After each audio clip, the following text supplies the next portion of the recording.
మళ్ళీ మళ్ళీ మళ్ళీ ప్రార్థన చేశాడు. ఆసక్తితో ప్రార్థన చేసేవాడు, పట్టుదలతో ప్రార్థన చేసేవాడు, విసుగక ప్రార్థన చేసేవాడు. దేవుడు జవాబు ఇచ్చేంత వరకు ప్రార్థన చేసేవాడు. దేవుడు జవాబిస్తే ఇచ్చిన తరువాత కూడా యేసుక్రీస్తునే విశ్వసించి వెంబడించేవాడు ఈ రాత్రి దేవుడికి కావాలి. అటువంటి వారి కొరకు దేవుడు వెతుకుతున్నాడు. రెండవదిగా ఎలా ప్రార్థన చేస్తుంది? ఎస్తేరు రాజు ఎదుట మనవి చేసుకొని, ఇంగ్లీష్ బైబిల్లో అగైన్ అనే మాట వాడబడింది.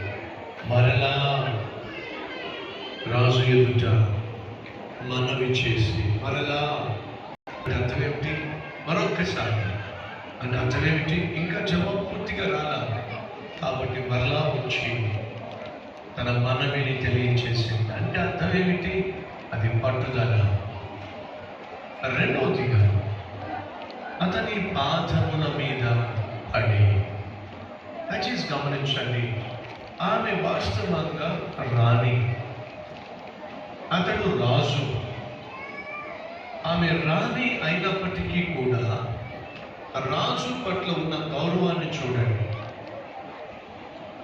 మనం దేవుని సన్నిధికి వచ్చినప్పుడు ఆయన రాజులకు రాజు అనే సత్యాన్ని మనం మర్చిపోకూడదు.